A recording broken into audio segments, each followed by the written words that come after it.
چوتھا حق یہ ہے کہ زبان سے شفقت اور دوستی کا اظہار کرے۔ حضور صلی اللہ علیہ وآلہ وسلم فرماتے ہیں اذا احب احدکم اخاہ فلیخیرہ، ترجمہ، جب تم میں سے کوئی اپنے بھائی سے دوستی رکھتا ہو تو اس کو اس سے آگاہ کر دے۔ یہ آپ نے اس لیے فرمایا ہے کہ اس کے دل میں بھی محبت پیدا ہو، اس صورت میں دوسری جانب سے بھی دوستی میں اضافہ ہوگا۔ مناسب یہ ہے کہ اس سے زبانی سارے حالات دریافت کیا کرے، پھر اس کی خوشی میں خوشی ظاہر کرے اور غم میں غم، اس کی خوشی کو اپنی خوشی اور اس کے غم کو اپنا غم جانے، اور جب اسے بلائے تو اچھے نام سے بلائے، بلکہ اگر اس کا کوئی لقب یا خطاب ہے تو اس سے بلائے، یہ وہ اس سے زیادہ پسند کرے گا۔ سیدنا حضرت فاروق اعظم رضی اللہ تعالی عنہ فرماتے ہیں دینی بھائی کی دوستی 3 چیزوں سے مضبوط ہوتی ہے۔ ایک یہ کہ اسے اچھے نام سے پکارے، دوسرا یہ کہ پہلے خود اسے سلام کرے، تیسرا یہ کہ پہلے اسے بٹھائے، اور انہی باتوں میں سے یہ بات ہے کہ پس پشت اس کی تعریف کرے جس سے وہ خوش ہو، یوں ہی اس کی بیوی بچوں کو بھی تعریف کرے کہ ان باتوں سے دوستی بہت مضبوط ہوتی ہے، اور اس کے احسان کا شکریہ ادا کرے۔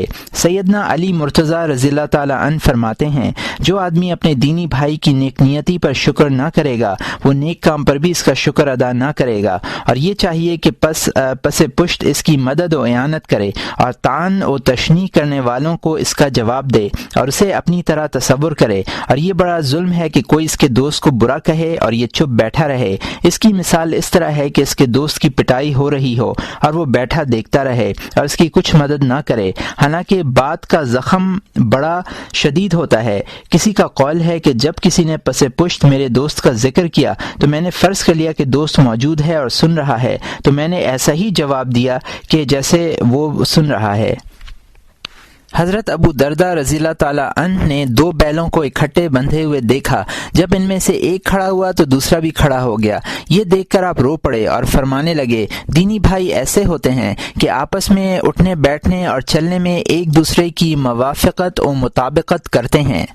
5واں حق یہ ہے کہ اگر اسے علم دین کی ضرورت ہو تو سکھائے کہ اپنے بھائی کو دوزخ کی آگ سے بچانا، دنیا کے رنج و الم سے بچانا، دنیا کے رنج و الم سے نجات دینے سے زیادہ اہم و ضروری ہے۔ اگر اسے سکھایا پھر اس نے اس پر عمل نہ کیا تو اسے سمجھائے، نصیحت کرے اور خدائے تعالی کا خوف دلائے، مگر بہتر یہ ہے کہ اسے خلوت میں نصیحت کرے تاکہ شفقت کا اظہار کرے۔ اعلانیہ نصیحت کرنے میں اس کی شرمندگی ہے، اور جو کچھ اسے سمجھائے یا نصیحت کرے نرمی سے کرے، سختی سے نہ کرے۔ حضور علیہ الصلاۃ والسلام فرماتے ہیں مومن کا آئینہ ہوتا ہے، یعنی اپنا عیب اور نقص ایک دوسرے سے معلوم کرتا ہے۔ جب تیرا بھائی شفقت کی بنا پر تیرا عیب علیحدگی میں تجھے بتائے تو اس کا احسان سمجھتے ہوئے اس پر خفا نہ ہونا چاہیے۔ اس کی مثال اس طرح ہے جیسے کوئی شخص تجھے اطلاع دے کہ تیرے کپڑوں میں سانپ بچھو ہے تو اس سے کبھی ناراض نہ ہوگا بلکہ اس کا ممنون ہوگا۔ حقیقت یہ ہے کہ انسان میں جس قدر بری صفات ہیں وہ سب سانپ بچھو کی مانند ہیں، ہاں ان کا زخم قبر میں جا کر محسوس ہوگا اور روح اس کا احساس کرے گی، اور وہ اس جہان کے سانپ بچھوؤں سے زیادہ سخت ہوگا کیونکہ یہ زخم بدن پر ہوتا ہے نہ کہ روح پر۔ حضرت عمر رضی اللہ تعالی عنہ نے فرمایا ہے خدا تعالی اس پر رحمت کرے جو میرے عیب میرے سامنے ہدیتاً لائے۔ جب حضرت سلمان فارسی رضی اللہ تعالیٰ عنہ حضرت عمر رضی اللہ تعالیٰ عنہ کے پاس آئے تو فرمایا اے سلمان سچ سچ کہو تم نے میرے متعلق کیا دیکھا اور سنا ہے؟ انہوں نے عرض کیا آپ اس بات سے مجھے معاف کر دیں۔ فرمایا نہیں، ضرور بتانا چاہیے۔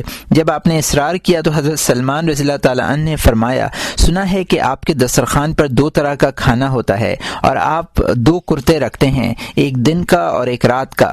آپ نے فرمایا یہ دونوں باتیں نہیں ہیں۔ پھر آپ نے فرمایا اس کے علاوہ کچھ اور سنا ہے؟ عرض کیا نہیں۔ حضرت حذیفہ مرعشی رحمۃ اللہ علیہ نے حضرت یوسف اسبات کو خط لکھا کہ تو نے اپنے دین کو 2 پیسوں کے عوض فروخت کر دیا ہے، یعنی بازار میں جا کر تو نے کوئی چیز خریدنا چاہی، دکاندار نے اس کی قیمت 3 پیسے بتائی، تو نے اسے کہا میں تو 2 پیسے میں لوں گا، اس نے تعارف اور واقفیت کی بنا پر 2 پیسے میں ہی دے دی۔ اس نے یہ چشم پوشی تیری دینداری اور نیکی کے بنا پر کی۔ سر سے غفلت کا پردہ اتار اور خواب غفلت سے بیدار ہو۔ واضح ہونا چاہیے کہ جو شخص علم دین اور علم قرآن حاصل کر کے اس کے عوض دنیا طلبی کی رغبت کرے تو مجھے ڈر ہے کہ ایسا شخص اللہ کی آیات کا مذاق اڑاتا ہے۔ دین کی رغبت کی علامت یہ ہے کہ ایسا علم عطا کرنے کو خدا تعالی کا احسان جانے، نہ کہ اسے دنیا طلبی کا ذریعہ بنائے۔ خدا تعالی فرماتا ہے وَلَٰكِن لَّا يُحِبُّونَ النَّاصِحِينَ، ترجمہ لیکن تم لوگ نصیحت کرنے والوں کو اچھا نہیں جانتے۔ آیت کریمہ میں ان جھوٹے لوگوں کی صفت بیان ہوئی ہے جو شخص نصیحت کرنے والے کو اچھا نہیں جانتا۔ اس کی وجہ یہ ہے کہ وہ تکبر و غرور میں مبتلا ہے۔ تکبر و غرور اس کے عقل اور دین پر چھا گیا ہے، اور یہ باتیں اس وقت رونما ہوتی ہیں جب اسے اپنا عیب دکھائی نہیں دیتا، ورنہ اپنے عیب جاننے لگے تو اسے ضرور نصیحت کرنا چاہیے، مگر سب کے سامنے اعتراض کے طور پر کچھ نہ کہنا چاہیے، اور ایسا انجان بن جائے کہ تجھ میں کسی قسم کا تغیر نہ ہونے پائے۔ اگر اس قصور کے باعث دوستی میں فرق آنے لگے تو مخفی طریقے سے ڈانٹ لینا قطع تعلق کرنے سے بہتر ہے، لیکن زبان درازی اور جھگڑے کی نسبت قطع تعلق کر لینا بہتر ہے۔ مناسب یہ ہے کہ صحبت و دوستی سے یہ مقصد اپنے پیش نظر رکھے کہ اپنے بھائیوں کی باتوں کو برداشت کر کے اپنے اخلاق و عادات کو مہذب و دوست کرے گا، نہ یہ کہ ان سے نیکی کی امید رکھے۔ حضرت ابو بکر قطانی رحمۃ اللہ علیہ فرماتے ہیں ایک شخص میرے ساتھ رہتا تھا، اس کے ساتھ رہنے سے میرے دل پر گرانی ہوتی تھی، میں نے خیال سے اسے کچھ دیا کہ دل سے گرانی دور ہو جائے گی، مگر اس طرح بھی دور نہ ہوئی۔ پھر میں نے اس کا ہاتھ پکڑ کر اپنے گھر لایا اور کہا اپنے پاؤں کا تلوا میرے منہ پر رکھ۔ اس نے کہا یہ کام مجھ سے نہ ہو سکے گا۔ میں نے کہا تم ضرور یہ کام کرو۔ آخر کار جب نے ایسا کیا تو وہ گرانی میرے دل سے جاتی رہی۔ حضرت ابو علی رباطی رحمۃ اللہ علیہ فرماتے ہیں کہ میں عبداللہ رازی کا رفیق سفر بن کر سفر کو روانہ ہوا۔ انہوں نے فرمایا راستے کا سردار تم بنو گے یا میں نے کہا آپ بنیں گے۔ تو فرمایا میں جو کچھ میں کہوں گا اسے ماننا پڑے گا۔ میں نے کہا بس رو چشم۔ فرمایا توبرا لاؤ۔ میں نے اس کے فرمانے سے توبرا لایا۔ زاد راہ کپڑے اور جوتے اور جو سامان موجود تھا اس توبرے میں بھر کر اپنی پیٹھ پر لاد لیا اور چل پڑے۔ میں نے انتہائی اصرار کے ساتھ عرض کیا یہ سامان مجھے دے دیں کہ میں اسے اٹھا لوں گا تاکہ آپ تھک نہ جائیں۔ تو فرمایا تمہیں یہ بات زیب نہیں دیتی کہ اپنے سردار پر حکم چلاؤ، اب تم کو فرما برداری کا راستہ اختیار کرنا چاہیے۔ ایک دفعہ کا واقعہ ہے کہ رات بھر مہ برستا رہا اور آپ میرے اوپر چادر تانے کھڑے رہے تاکہ بارش مجھ پر نہ پڑے۔ جب میں گفتگو کرتا تو فرماتے میں تمہارا سردار اور امیر ہوں، تم میرے متی فرمان ہو۔ میں اپنے دل میں کہتا کاش میں ان کو سردار نہ بناتا۔ چھٹی قسم حقوق کی یہ ہے کہ جو بھول چوک صادر ہو جائے اسے معاف کر دینا چاہیے، کہ بزرگان دین نے کہا ہے کہ اگر تیرا کوئی بھائی قصور کر بیٹھے تو اس کی طرف سے 70 قسم کی عذر خواہی قبول کر، اگر نفس قبول نہ کرے تو اپنے دل سے کہہ کہ تو بہت ہی بدخواہ اور بدذات ہے کہ تیرے بھائی نے 70 عذر کیے مگر تو نے قبول نہ کیے۔ اگر وہ ایسا قصور ہے جس میں گناہ ہو تو اس کو نرمی سے نصیحت کر تاکہ وہ اسے چھوڑ دے۔ اگر وہ اس پر اصرار نہ کرتا ہو تو چاہیے کہ تو اس گناہ سے انجان بن جائے، اسے نہ جتلائے، اور اس گناہ پر مصر ہو تو اسے نصیحت کر۔ اگر نصیحت کا فائدہ مند نہ ہو تو اس بارے میں صحابہ کرام کا اختلاف ہے کہ اس سلسلے میں کیا کرنا چاہیے۔ حضرت ابو ذر غفاری رضی اللہ تعالی عنہ کا مذہب یہ ہے کہ اس سے قطع تعلق کرے، کیونکہ پہلے اس کے ساتھ صرف اللہ کے لیے دوستی کا رشتہ قائم کیا، تو اب گناہ پر اصرار کرنے کے باعث اللہ کی دوستی کی خاطر اس سے دوستی ختم کر دے۔ حضرت ابو دردہ اور صحابہ کی جماعت کا مسلک یہ ہے کہ رشتہ دوستی نہ کاٹنا چاہیے، کیونکہ امید ہے کہ اس گناہ سے توبہ کرے۔ ایسے شخص سے ابتداً رشتہ دوستی جوڑنا منع ہے، لیکن جب رشتہ محبت جوڑ لیا تو اب قطع نہ کرنا چاہیے۔ حضرت ابراہیم نخفی رحمۃ اللہ علیہ نے فرمایا ہے کہ کسی گناہ کی بنا پر بھائی سے تعلق دوستی ختم نہ کر، کیونکہ اگر آج گناہ میں مبتلا ہے تو کل توبہ کر لے اور اسے چھوڑ دے گا۔ حدیث شریف میں ہے کہ عالم آدمی کی غلطی پر اعتراض کرنے سے بچو اور اس سے قطع عقیدت نہ کرو، ممکن ہے کل وہ اس برائی سے باز آ جائے۔ حکایت بزرگان دین میں دو بھائی ایک دوسرے کے دوست تھے۔ ان میں سے ایک کی خواہش نفس کے تحت کسی کے عشق میں مبتلا ہو گیا تو اپنے دوست سے کہا کہ میرا دل بیمار ہو گیا ہے، اگر تیری خواہش ہے کہ مجھ سے تعلق و دوستی قطع کر لے تو میری طرف سے تجھے ایسا کرنے کا اختیار ہے۔ اس کے دوست نے جواب دیا معاذ اللہ کہ صرف ایک گناہ کے سرزد ہونے پر میں تجھ سے رشتہ دوستی کاٹ لوں، اور پختہ ارادہ کر لیا کہ جب تک اللہ تعالی میرے دوست کو اس گناہ سے نجات عطا نہ کرے گا میں کھانے پینے کے نزدیک نہ جاؤں گا۔ اور دوست سے دریافت کیا کہ تیرا کیا حال ہے؟ اس نے کہا بدستور مبتلا مرض ہوں۔ دوست یہ سن کر کھانے پینے سے کنارہ کش رہا اور غم سے اندر ہی اندر پگھلتا رہا، یہاں تک کہ وہ بھائی آیا اور کہا خدا تعالی نے مجھے اس مرض سے نجات عطا کر دی ہے اور میرا دل معشوق کے عشق سے متنفر ہو گیا ہے۔ تب جا کر اس نے کھانا کھایا۔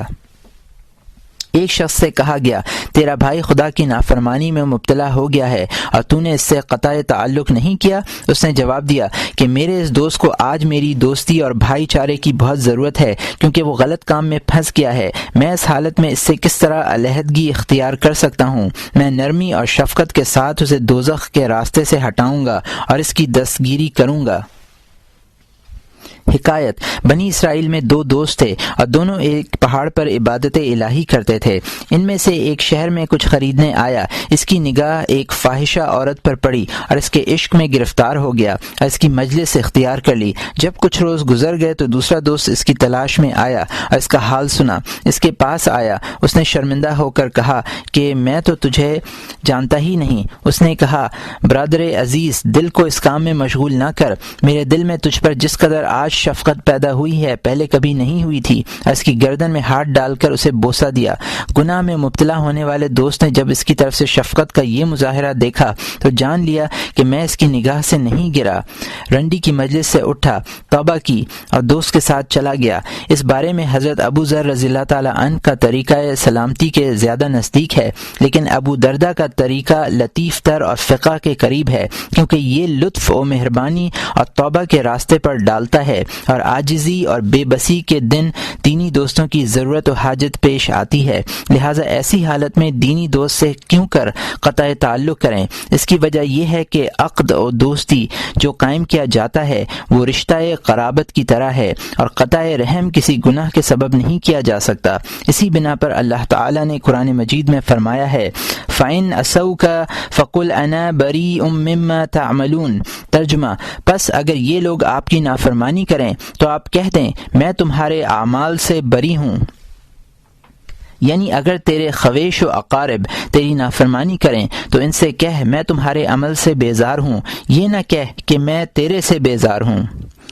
حضرت ابو دردہ رضی اللہ تعالی عنہ سے کسی نے کہا آپ کا بھائی تو معصیت و گناہ کا مرتکب ہو گیا، تم اس سے دشمنی کیوں نہیں کرتے؟ آپ نے جواب دیا میں اس کی معصیت کو برا جانتا ہوں لیکن جب تک وہ میرا بھائی ہے اس سے دشمنی اختیار نہ کروں گا، لیکن تاہم ایسے آدمی سے ابتداءً دوستی کا تعلق قائم نہ کرنا چاہیے کیونکہ ایسے شخص سے بھائی چارہ قائم نہ کرنا گناہ کی بات نہیں ہے۔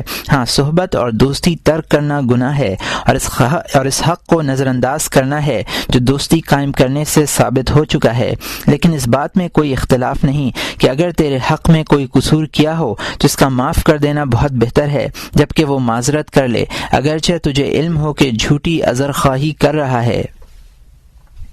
رسول اللہ صلی اللہ علیہ وآلہ وسلم فرماتے ہیں جس کا بھائی اس سے عذر خواہی کرے اور وہ اس کا عذر قبول نہ کرے تو اس کا گناہ بھی اس شخص کے گناہ کی طرف ہے جو لوگوں سے ظلماً مال اسباب لے لیتا ہو۔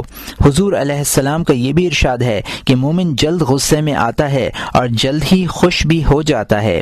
حضرت ابو سلیمان دارانی رحمۃ اللہ علیہ نے اپنے مرید سے فرمایا جب تیرا کوئی دوست تجھ سے زیادتی کرے تو اس پر ناراض نہ ہو کیونکہ شاید اس صورت میں تو اس سے ایسی باتیں سنے جو اس زیادتی سے بھی سخت تر ہوں۔ مرید کہتا ہے جب میں نے اس کا تجربہ کیا تو ایسا ہی سامنے آیا جیسا کہ شیخ نے فرمایا ہے۔ 7ویں قسم اس کا حق یہ ہے کہ اپنے دوست کو دعائے خیر میں یاد رکھے، اس کی زندگی میں بھی اور اس کے موت کے بعد بھی، نیز اس کے بال بچوں کے لیے بھی دعا کرتا رہے جس طرح اپنے لیے دعا کرتا ہے، کیونکہ یہ دعا حقیقتاً تو خود اپنے لیے کرے گا۔ حضور نبی کریم علیہ الصلاۃ والسلام فرماتے ہیں، جو شخص اپنے بھائی کی عدم موجودگی میں اس کے لیے دعا کرتا ہے تو فرشتہ اس کی دعا پر کہتا ہے خدا تجھے بھی ایسا ہی عطا کرے۔ اور ایک روایت میں ہے کہ خدا تعالی فرماتا ہے کہ میں اس دعا کے جواب میں عطا کرنے میں تجھ سے ابتدا کرتا ہوں۔ رسول اللہ صلی اللہ علیہ وسلم نے فرمایا ہے، جو دعا دوستوں کے لیے ان کی عدم موجودگی میں کی جاتی ہے وہ رد نہیں ہوتی۔ حضرت ابو الدرداء رضی اللہ تعالیٰ عنہ فرماتے ہیں، میں سجدے میں پڑھ کر 70 دوستوں کے نام لے کر ان کے لیے دعا کرتا ہوں۔ بزرگوں نے فرمایا ہے کہ حقیقی دوست کی نشانی یہ ہے کہ تیرے مرنے کے بعد جب وارث تیری وراثت تقسیم کرنے میں مصروف ہوں تو وہ تیرے لیے دعا اور تیرے لیے مغفرت میں مصروف ہو، اور اس کا دل بھی اس فکر میں مشغول ہو کہ اللہ تعالیٰ تیرے ساتھ کیا معاملہ کرتا ہے۔ اور رسول اللہ صلی اللہ علیہ وسلم فرماتے ہیں، مردے کی مثال اس شخص کی طرح ہے جو ڈوب رہا ہو اور بچنے کے لیے ہر طرف ہاتھ پاؤں مارتا ہو، بالکل اسی طرح مردہ بھی اپنے گھر والوں کو، اولاد اور دوستوں کی دعاؤں کا منتظر رہتا ہے، اور ان زندوں کے دعائے نور کے بڑے بڑے پہاڑ بن کر قبر میں پہنچتی ہے، اور ان زندوں کی دعا نور کے بڑے بڑے پہاڑ بن کر قبر میں پہنچتی ہے۔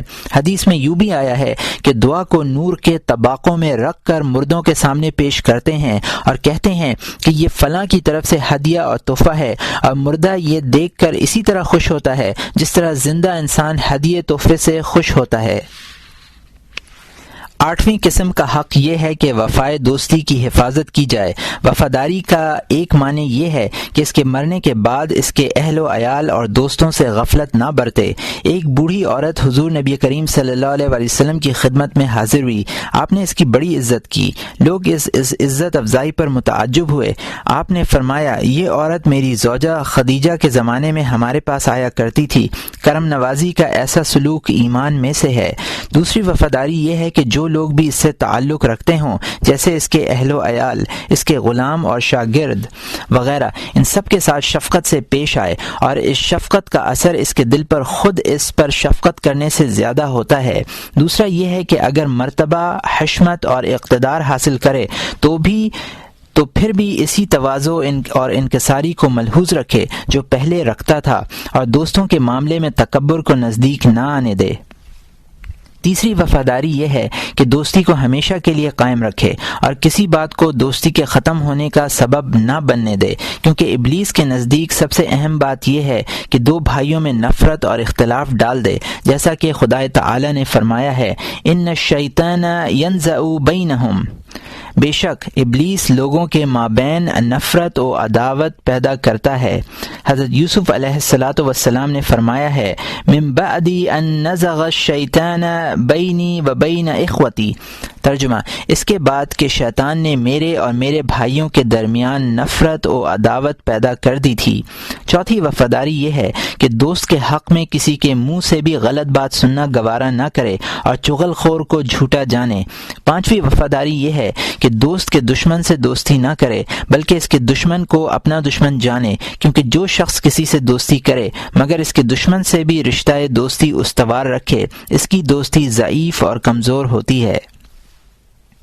9ویں قسم کا حق یہ ہے کہ دوست کے حق میں تکلیف و بناوٹ کو قریب آنے نہ دے اور دوستوں کے درمیان بھی اسی طرح رہے جیسے اکیلے رہتا ہے۔ اگر ایک دوسرے سے روب و دبدبے سے پیش آئیں تو وہ دوستی ناقص ہے۔ حضرت علی کرم اللہ وجہہ فرماتے ہیں، بدترین دوست وہ ہے جس سے تجھے معذرت اور تکلیف کرنے کی ضرورت پڑے۔ حضرت جنید رضی اللہ تعالی عنہ فرماتے ہیں، میں نے بہت سے دوستوں کو دیکھا ہے مگر کہیں بھی ایسے دوست نہیں دیکھے جن کا درمیان بلا کسی وجہ سے حشمت و تکلیف کا سلوک و معاملہ ہو۔ ایک بزرگ فرماتے ہیں، اہل دنیا کے ساتھ ادب سے پیش آؤ اور اہل آخرت کے ساتھ علم سے اور اہل معرفت کے ساتھ جیسا چاہو۔ حضرت صوفیاء کرام کی ایک جماعت ایک دوسرے کے ساتھ اسی طرح دوستی کرتی تھی کہ ان میں سے اگر ایک ہمیشہ روزہ رکھتا یا رمضان کے علاوہ کبھی روزہ نہ رکھتا یا تمام رات سوتا رہتا یا ساری رات نماز پڑھتا رہتا تو دوسرا یہ دریافت نہ کرتا کہ تم ایسا کیوں کرتے ہو؟ مختصر یہ کہ دوستی اتحاد و یگانگت کا تقاضا کرتی ہے، اور یگانگت و اتحاد میں تکلف و بناوٹ کی کوئی گنجائش نہیں ہوتی۔ 10ویں قسم کا حق یہ ہے کہ اپنے آپ کو اپنے دوستوں سے کمتر خیال کرے اور ان کے ساتھ کسی معاملے میں روب و تحکم کے ساتھ پیش نہ آئے اور رعایت کی بات ان سے پوشیدہ نہ رکھے اور ان کے تمام حقوق ادا کرے۔ ایک شخص حضرت جنید رضی اللہ تعالیٰ عنہ کے سامنے کہتا تھا کہ اس زمانے میں دینی بھائی ناپید اور نایاب ہو چکے ہیں۔ یہ بات اس نے چند بار دہرائی۔ اس پر حضرت جنید رحمۃ اللہ علیہ نے فرمایا، اگر تو ایسا دوست چاہتا ہے جو تیرا رنج برداشت کرے اور تیری تکلیف و مشقت میں تیرا ہمدرد و غمخوار بنے تو وہ البتہ نایاب ہے، اور اگر ایسے دوست کا متلاشی ہے جس کے رنج و تکلیف کو تو برداشت کرے، میری نظر میں ایسے دوستوں کی کچھ کمی نہیں۔ بزرگوں نے فرمایا ہے، جو شخص اپنے آپ کو دوسروں کے برابر جانے تو اس صورت میں وہ خود بھی اور دوست بھی دقت محسوس کریں گے، اور اگر اپنے آپ کو ان کے اذن و اجازت کے تحت رکھے تو اس طرح یہ خود بھی اور اس کے دوست بھی راحت و سلامتی میں رہیں گے۔ حضرت ابو معاویہ الاسود نے فرمایا ہے کہ میں اپنے تمام دوستوں کو اپنے سے بہتر جانتا ہوں، کیونکہ وہ ہر معاملے میں مجھے اپنے آپ پر مقدم رکھتے اور میری فضیلت کا اعتراف کرتے ہیں۔ تیسرا باب، عام مسلمانوں، خویش و اقارب، ہمسایوں اور نوکر غلاموں کے حقوق۔ معلوم ہونا چاہیے کہ ہر ایک کا حق اور اس کی قرابت اور تعلق کے مطابق ہوتا ہے، اور تعلق اور قرابت کے بہت سے درجے ہیں، اور حقوق اس کی مقدار کے مطابق ہیں، اور قوی تر رابطہ اور تعلق خدا کے لیے برادری کا تعلق اور رابطہ ہے، اور اس کے حقوق بیان ہو چکے۔ بعض اوقات ایک شخص سے دوستی تو نہیں ہوتی، تاہم قرابت اسلامی کا رشتہ موجود ہوتا ہے، اور اس کے بھی کچھ حقوق ہیں۔ پہلا حق یہ ہے کہ جو چیز اپنے لیے پسند نہ کرے دوسرے مسلمان بھائی کے لیے بھی پسند نہ کرے۔ حضور نبی کریم صلی اللہ علیہ وآلہ وسلم فرماتے ہیں، سارے مسلمان ایک جسم کی طرح ہیں کہ اگر جسم کے ایک عضو کو تکلیف ہوتی ہے تو باقی اعضاء کو بھی اس کا احساس ہوتا ہے اور رنج و تکلیف سے متاثر ہوتے ہیں۔ حضور علیہ الصلاۃ والسلام نے یہ بھی فرمایا ہے کہ جو شخص چاہے کہ دوزخ سے نجات حاصل کرے، اسے چاہیے کہ ایسے حال میں زندگی بسر کرے کہ جب موت آئے تو کلمہ شہادت پر مرے، اور جو چیز اپنے لیے پسند نہ کرے اپنے مسلمان بھائیوں کے لیے بھی پسند نہ کرے۔ حضرت موسیٰ علیہ الصلاۃ والسلام نے عرض کیا، اے میرے پروردگار، تیرے بندوں میں سب سے زیادہ عدل و انصاف کرنے والا کون ہے؟ فرمایا، جو اپنی طرف سے ہر ایک کے ساتھ عدل و انصاف سے پیش آتا ہے۔ دوسرا حق یہ ہے کہ کسی مسلمان کو اپنے ہاتھ اور زبان سے اذیت اور تکلیف نہ دے۔ رسول اللہ صلی اللہ علیہ وآلہ وسلم نے فرمایا ہے، جانتے ہو مسلمان کون ہوتا ہے؟ صحابہ نے عرض کیا، خدا اور رسول جل و علا صلی اللہ علیہ وآلہ وسلم بہتر جانتے ہیں۔ فرمایا، مسلمان وہ ہے جس کے ہاتھ اور زبان سے مسلمان سلامتی میں رہیں۔ صحابہ کرام نے عرض کیا، مومن کون ہوتا ہے؟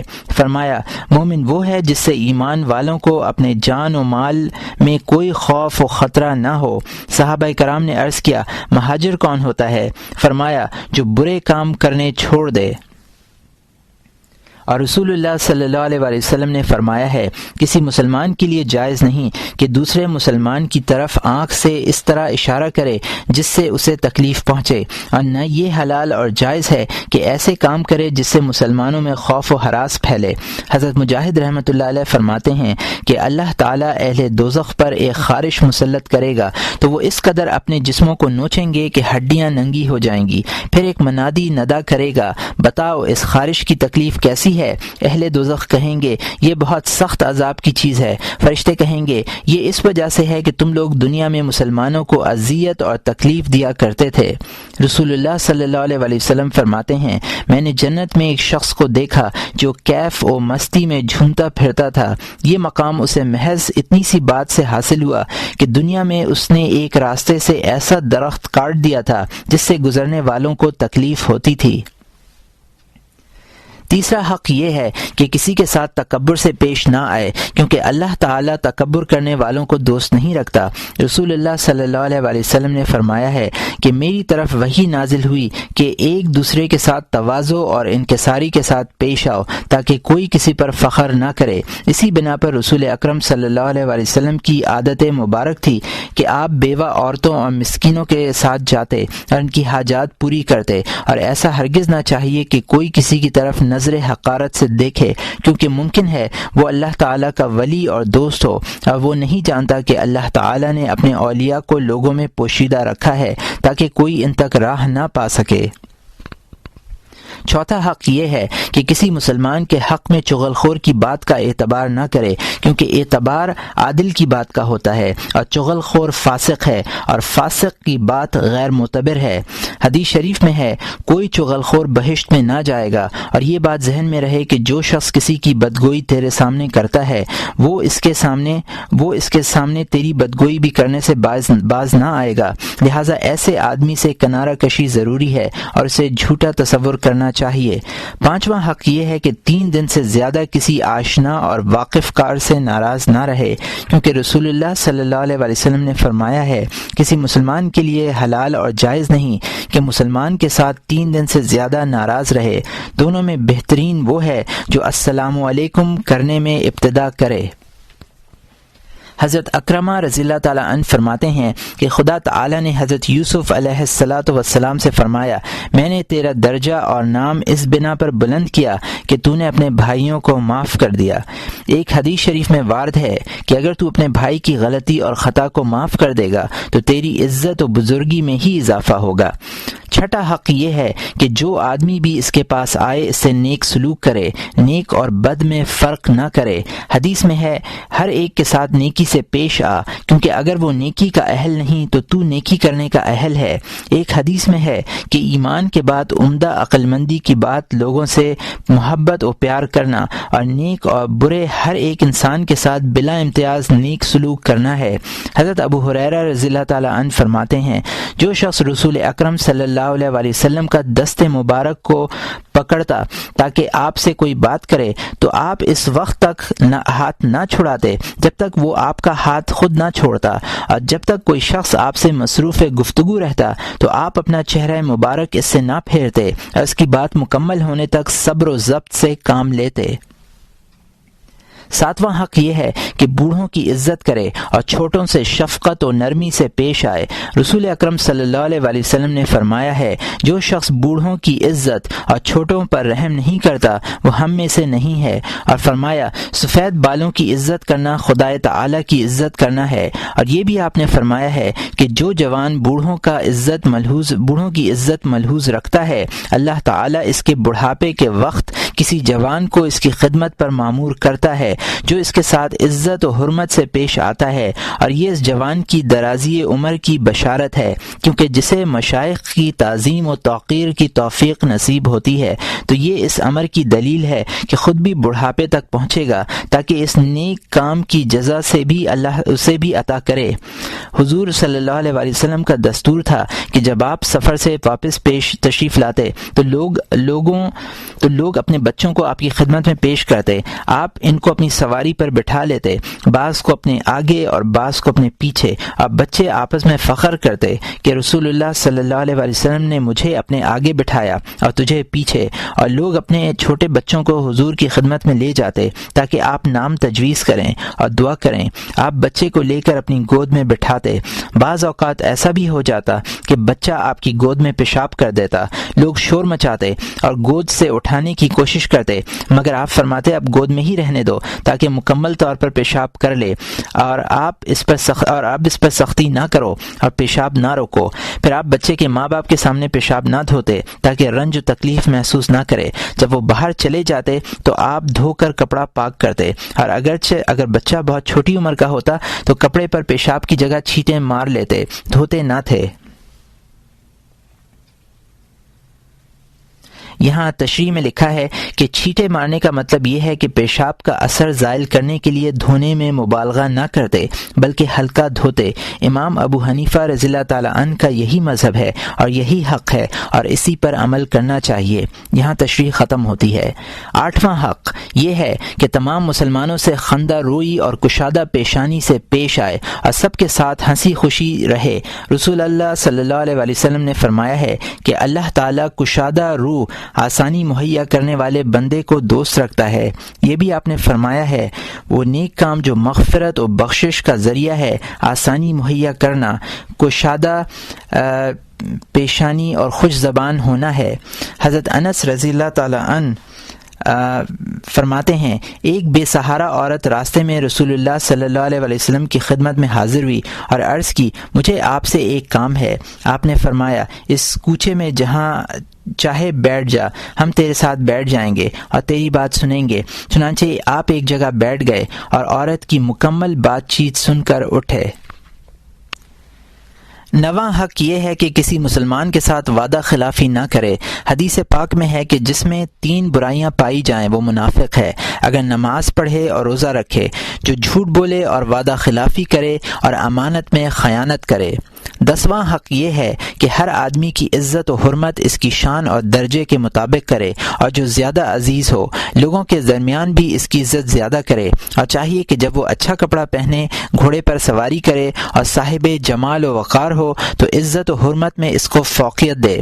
حضرت عائشہ صدیقہ رضی اللہ تعالی عنہا ایک سفر میں تھیں۔ کھانے کے لیے جب دسترخوان بچھایا گیا تو ایک درویش قریب سے گزرا تو فرمایا ایک روٹی اسے دے دو۔ پھر کھانے کے دوران ایک سوار قریب سے گزرا تو فرمایا اس کو بلاؤ اور کھانے میں شریک کرو۔ لوگوں نے دریافت کیا کہ آپ نے درویش کو تو جانے دیا مگر دولت مند کو بلا لیا۔ فرمایا اللہ تعالی ہر شخص کو ایک مرتبہ اور درجہ دیا ہے، ہمیں بھی اس کے درجے اور مرتبے کے مطابق اس کے حق کا لحاظ کرنا چاہیے۔ درویش تو ایک روٹی سے خوش ہو جاتا ہے لیکن دولت مند کے ساتھ ایسا کرنا نامناسب ہے، اس کے ساتھ وہ سلوک کرنا چاہیے جس سے وہ خوش ہو۔ ایک حدیث میں وارد ہے جب کسی قوم کا سردار اور صاحب عزت انسان تمہارے پاس آئے تو اس کی عزت کرو۔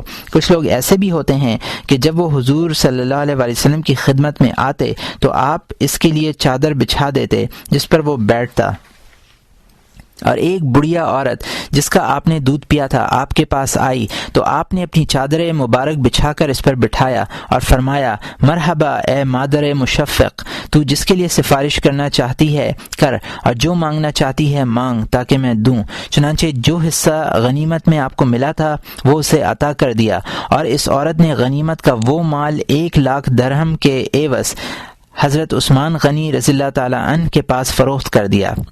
11واں حق یہ ہے کہ جن 2 مسلمانوں میں ناراضگی ہو کوشش کر کے صلح کرائے۔ رسول اکرم صلی اللہ علیہ وسلم فرماتے ہیں میں بتاؤں کہ نماز، روزہ اور صدقے سے بھی افضل کون سا عمل ہے؟ لوگوں نے عرض کیا ہاں بتائیے۔ فرمایا مسلمانوں کے درمیان صلح کرانا۔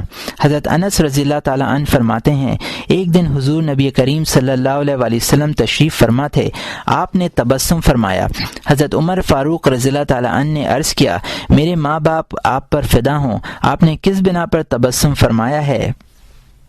ارشاد فرمایا میری امت میں سے 2 آدمی اللہ رب العزت کے حضور 2 زانو گر پڑیں گے، ایک عرض کرے گا بار خدایا اس سے میرا انصاف دلا کہ اس نے مجھ پر ظلم کیا تھا، خدائے تعالی فرمائے گا اس کا حق اس کو دے دے، تو دوسرا عرض کرے گا بار خدایا میری تمام نیکیاں اہل حقوق مجھ سے چھین کر لے گئے ہیں، اب تو میرے پاس کچھ نہیں۔ اللہ تعالیٰ فرمائے گا اب یہ بیچارہ کیا کرے، اس کے پاس تو کوئی نیکی باقی نہیں۔ مظلوم عرض کرے گا میرے گناہ اس کے ذمے ڈال دے، تو اس کے گناہ ظالم کے ذمے ڈال دیے جائیں گے، اس کے باوجود حساب بے باک نہ ہوگا۔ اتنی بات فرما کر آپ رو پڑے اور فرمایا یہ ہے ظلم عظیم، کیونکہ اس روز قیامت کے روز جب ہر شخص اس کا ضرورت مند ہوگا کہ اس کا بوجھ ہلکا ہو، خدائے تعالی مظلوم سے فرمائے گا دیکھ تیرے سامنے کیا ہے۔ وہ عرض کرے گا اے پروردگار میں اپنے سامنے چاندی کے بڑے شہر اور بڑے بڑے محلات جو سونے اور جواہر سے آراستہ اور مرصع ہیں دیکھ رہا ہوں۔ یہ شہر اور عمدہ محلات کس پیغمبر یا صدیق یا شہید کے لیے ہیں؟ اللہ تعالیٰ فرمائے گا یہ اس کے لیے ہیں جو ان کی قیمت ادا کرے۔ بندہ عرض کرے گا ان کی قیمت کون ادا کر سکتا ہے؟ اللہ تعالیٰ فرمائے گا تو اس کی قیمت ادا کر سکتا ہے؟ وہ عرض کرے گا کس طرح؟ اللہ تعالیٰ فرمائے گا اس طرح کہ تو اپنے بھائی کے حقوق معاف کر دے۔ بندہ عرض کرے گا بارے خدایا میں نے سب حقوق معاف کیے۔ تو رب العزت فرمائے گا اٹھ اور اپنے بھائی کا ہاتھ پکڑ، دونوں اکٹھے جنت میں چلے جاؤ۔ پھر حضور علیہ الصلاۃ والسلام نے فرمایا اللہ تعالیٰ سے ڈرو اور مخلوق میں صلح کراؤ، کیونکہ اللہ تعالیٰ بھی قیامت کے دن مسلمانوں میں صلح کرا دے گا۔ 12واں حق یہ ہے کہ مسلمانوں کے عیوب و نقائص چھپائے، کیونکہ حدیث میں ہے جو آدمی اس جہان میں مسلمانوں کے عیب چھپاتا ہے کل قیامت کو خدا تعالیٰ اس کے گناہوں کی پردہ پوشی کرے گا۔ حضرت صدیق اکبر رضی اللہ تعالیٰ عنہ فرماتے ہیں میں اگر چور یا شراب نوش بھی پکڑتا ہوں تو چاہتا ہوں کہ اللہ تعالیٰ اس کے گناہ کی پردہ پوشی کر دے۔ رسول اللہ صلی اللہ علیہ وآلہ وسلم نے فرمایا ہے اے لوگو جو زبان سے ایمان لائے ہو مگر ابھی تک تمہارے دلوں میں ایمان داخل نہیں ہوا، لوگوں کی غیبت نہ کرو اور ان کے عیب تلاش نہ کرو، کیونکہ جو شخص مسلمانوں کے عیب ڈھونڈتا ہے تاکہ ان کی تشہیر کرے اللہ تعالیٰ اس کے عیب ظاہر کرتا ہے تاکہ شرمندہ ہو، اگرچہ گھر میں چھپ کر گناہ کرے۔ ابن مسعود رضی اللہ تعالیٰ عنہ فرماتے ہیں مجھے یاد ہے کہ سب سے پہلے جو شخص چوری کے جرم میں پکڑا گیا اور حضور کے سامنے پیش کیا گیا تاکہ اس کا ہاتھ کاٹا جائے، اسے دیکھ کر آپ کے چہرہ انور پر ملال کے آثار ظاہر ہوئے۔ لوگوں نے عرض کیا یا رسول اللہ آپ کو اس کے کام سے نفرت ہوئی ہے؟ فرمایا کیوں نہیں، اپنے بھائیوں کے جھگڑے میں کیوں کر ابلیس کا مددگار بنوں؟ اگر تم لوگ چاہتے ہو کہ خدائے تعالیٰ تمہیں معاف کرے اور تمہارے گناہوں کی پردہ پوشی کرے اور تمہارا عذر قبول کرے تو تم بھی لوگوں کے گناہوں کو چھپاؤ، کیونکہ جب بادشاہ کی عدالت میں مقدمہ پہنچ جاتا ہے تو پھر اس پر حد شرعی قائم کرنا ضروری ہو جاتا ہے۔ حضرت عمر رضی اللہ تعالیٰ عنہ رات کے وقت چوکیدار کی حیثیت سے گشت کر رہے تھے کہ ایک گھر سے گانے بجانے کی آواز آئی۔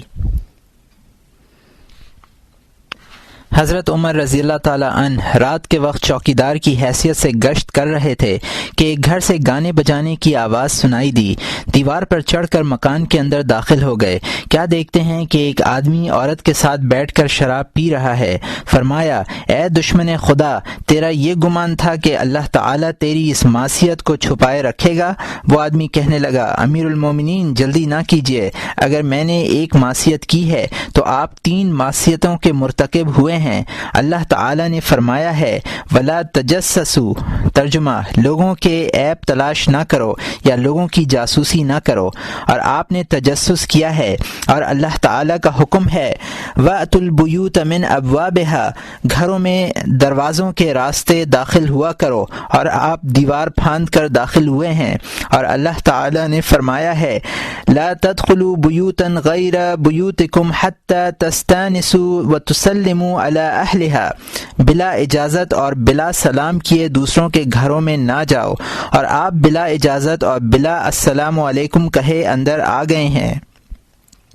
حضرت عمر رضی اللہ تعالیٰ عنہ نے فرمایا اگر میں تجھے معاف کر دوں تو توبہ کر لے گا؟ اس نے کہا ہاں میں تائب ہو جاؤں گا، پھر کبھی ایسے کام کے قریب نہ آؤں گا۔ تو آپ نے اسے معاف کر دیا اور وہ بھی تائب ہو گیا۔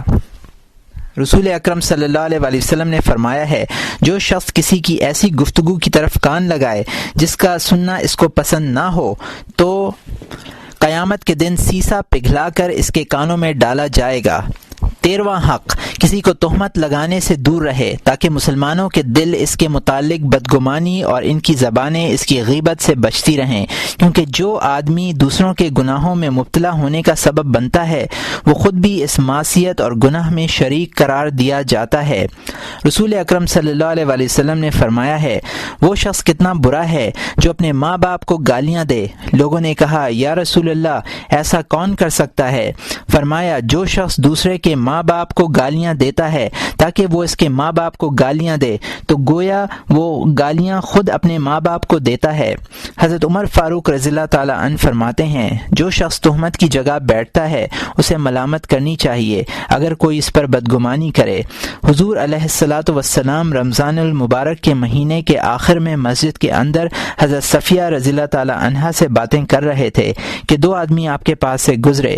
آپ نے ان کو بلایا اور فرمایا یہ میری بیوی صفیہ ہے۔ انہوں نے عرض کی یا رسول اللہ، دوسرے کے متعلق تو بدگمانی ہو سکتی ہے، آپ کی ذات پاک کے متعلق تو ایسا وہم بھی نہیں ہو سکتا۔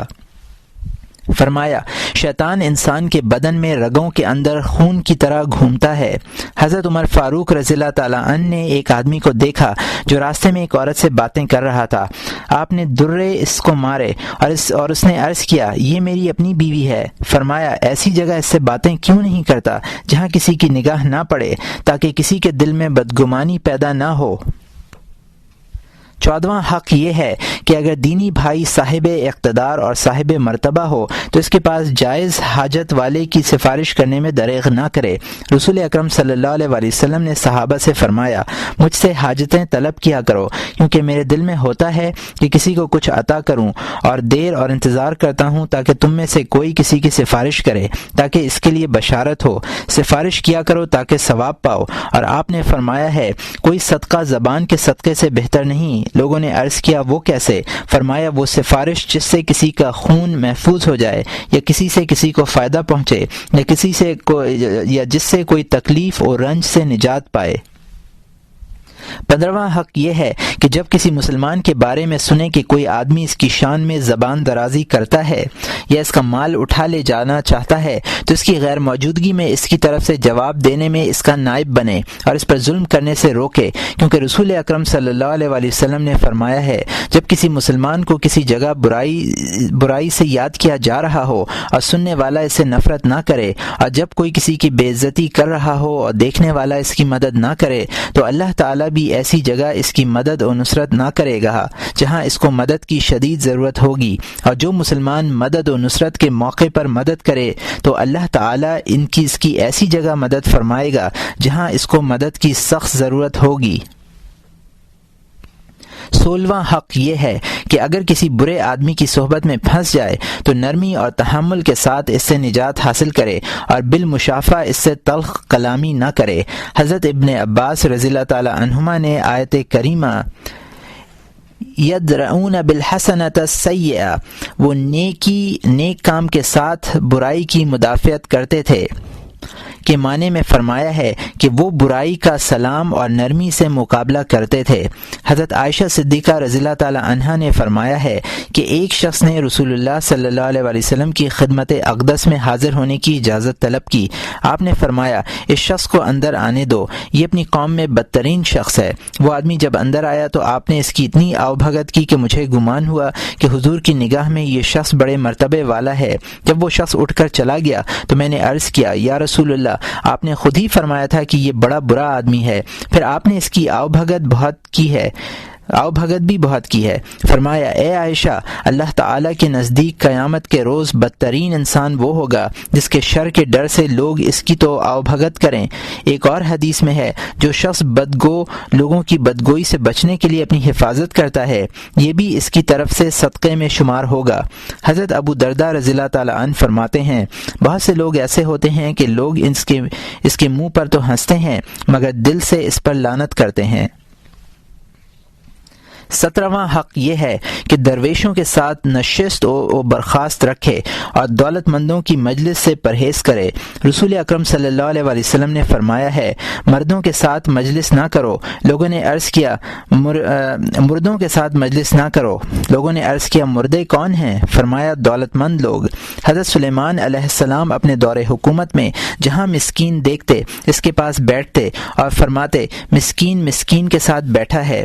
حضرت عیسیٰ علیہ السلام سب سے زیادہ یہ پسند کرتے تھے کہ لوگ آپ کو یا مسکین کہہ کر بلائیں۔